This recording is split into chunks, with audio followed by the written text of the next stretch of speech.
Hello everybody, this is Johns Hopkins with Baltimore Heritage, and we're back with another of our 5-minute histories videos. And today we're going to talk about Eutaw Manor, or Eutaw Estate, here in what's today Herring Run Park. In fact, I'm on a trailhead in Herring Run Park, the site of the former estate house. If you have not heard of Eutaw, you will be forgiven.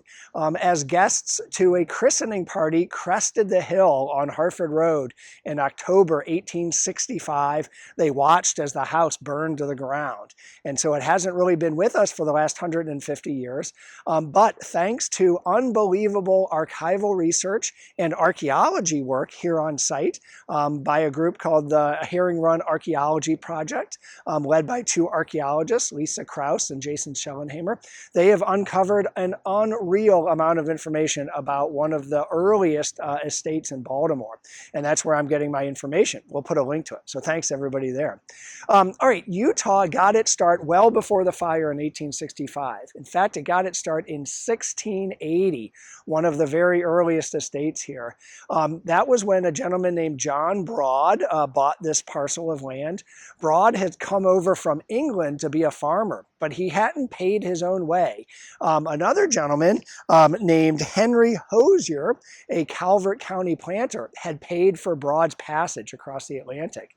And Hosier did this because Governor Calvert had signed into law a program called the Heads Rights System.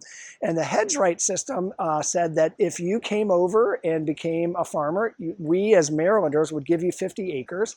But if you were already here, as Hosier was, if you paid the way for somebody else to come over, we would give you an additional 50 acres.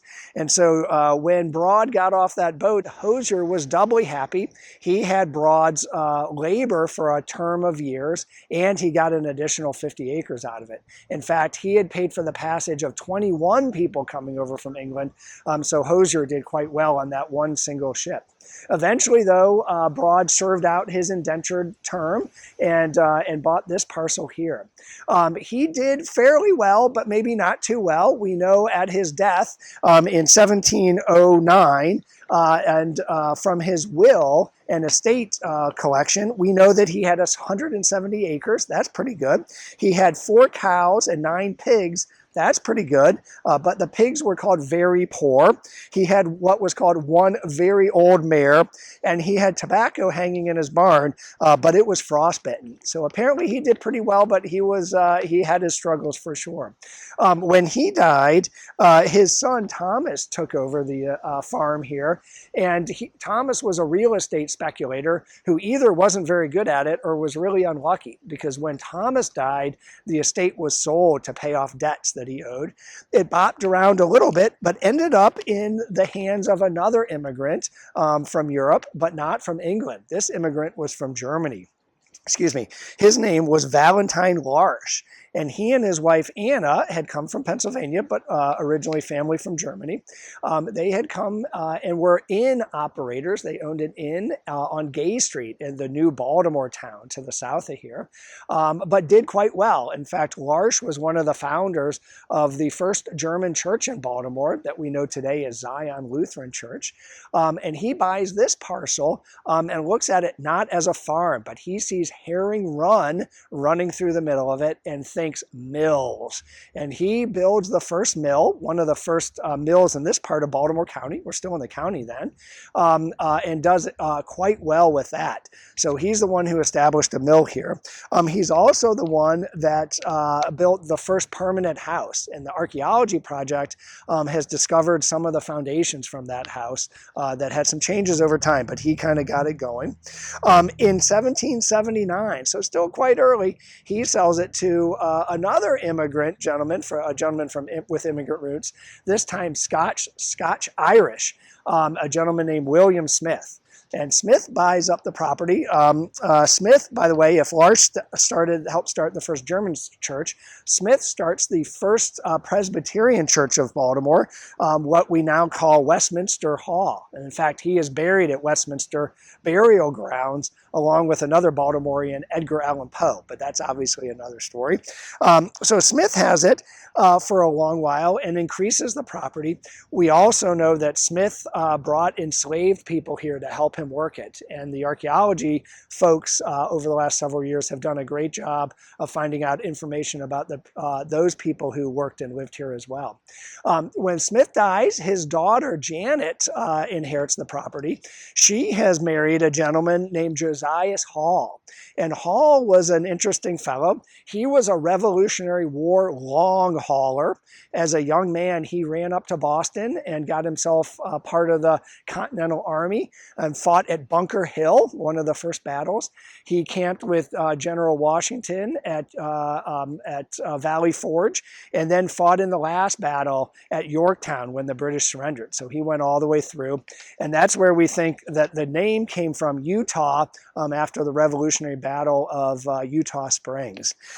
So the Hall family has it, and they in fact expand it. When Hall dies, his son Benedict takes over. Benedict continues to expand it. He, by inheritance, becomes one of the wealthiest young men in Baltimore County. And he keeps it as a farm, still worked by enslaved people. He also builds a tavern, the Herring Run Tavern, on part of the property that later became known as Hall Springs Tavern. Some of the folks who live here nearby have relatives who probably went there. So it was around for quite some time. The property stays in the Hall family for years and years, all the way up until it is eventually becomes part of the park system. One final chapter, though, is when Benedict dies, his son, William Carville Hall, takes over. And Carville Hall is, again, a young man of some means, very much interested in politics and in the beginnings of what would become the Southern Democratic politics. When the Civil War breaks out, he joins the Confederacy, and he goes and fights for the Confederacy. He ends up being captured at the Battle of Gettysburg, put in prisoner of war camp at Fort McHenry, moves around a little bit, and is eventually released as part of a prisoner swap, and goes back for the rest of the Civil War to fight for the Confederacy. When the war ends, he comes home back to Eutaw, his Eutaw estate here, and it's his party, he and his sisters throwing a party for a niece who has been christened on October 25th, 1865, when the fire breaks out and burns the house to the ground. He never rebuilds. Interestingly, he joins his neighbors here, Johns Hopkins, the future philanthropist, and John Wirt Garrett of B&O Railroad fortune. He joins them in investing in a small railroad that ran from City Hall out to Hall Springs, the Hall Springs Hotel, but he never rebuilds. The parcel gets broken apart into many, many Hall family members until 1908, when Baltimore City buys up the parcels from the Hall family and turns it into a park. And that's what it is today.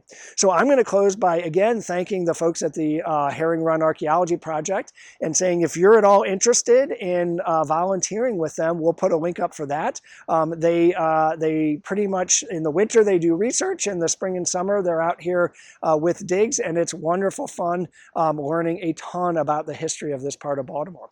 Thanks so much, and we'll see you next time.